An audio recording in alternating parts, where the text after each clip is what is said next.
Hello and welcome to pmclounge.com. Yes, you clicked the right video. There is actually a change in the PMP eligibility criteria, and this change is now live on the pmi.org website as well. And let me actually take you to the website and show you what this change is that we are talking about. So, this is the PMI website. If you go to pmi.org and then to certifications, you can head over to PMP. Now, on this page, you will find the basically the eligibility criteria, right?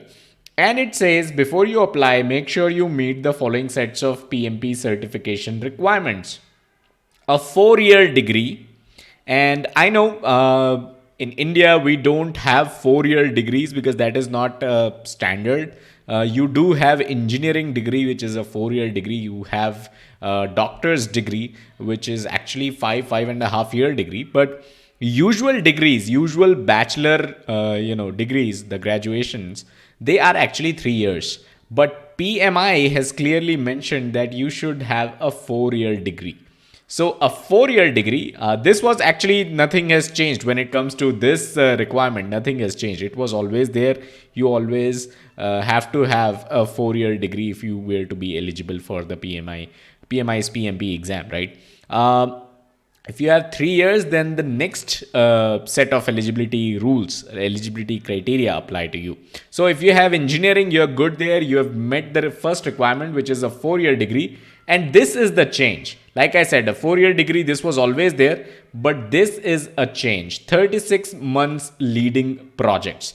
Now, earlier, what you used to see here was 4,000 hours of leading projects, 4,000 hours of experience in handling projects.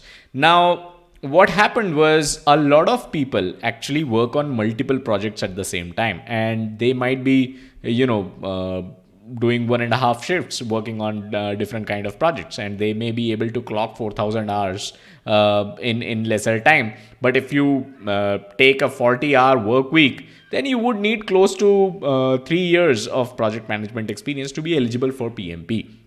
And that is the reason why there was some amount of confusion among the aspirants on who is eligible and who is not. Because if you're working, let's say 60 hours per week, and you're still managing projects, it is possible that you meet that 4,000 hours of experience, not years, 4,000 hours of experience much earlier than the 3 years requirement. And that is why PMI has now clearly mentioned that you need 36 months leading project. So it doesn't matter whether you're working on 1.5 shifts. It doesn't matter if you have two jobs and both of them are about project management. You're leading projects on both of those jobs.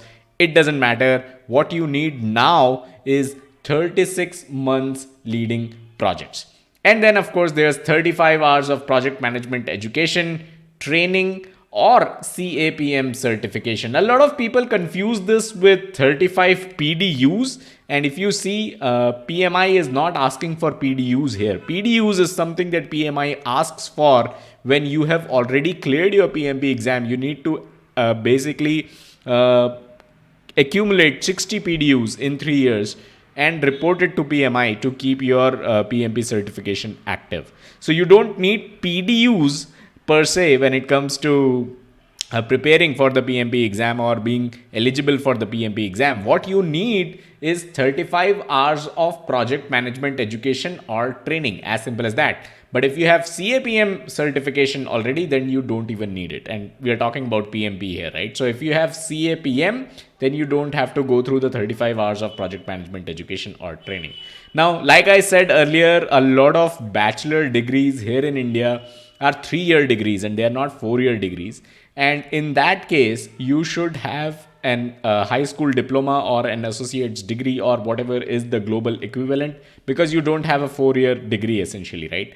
And instead of 36 months leading projects, you should have 60 months leading projects. So which means you should have 5 years of work experience in leading projects. And then 35 hours of, this is basically the same, or the CAPM certification.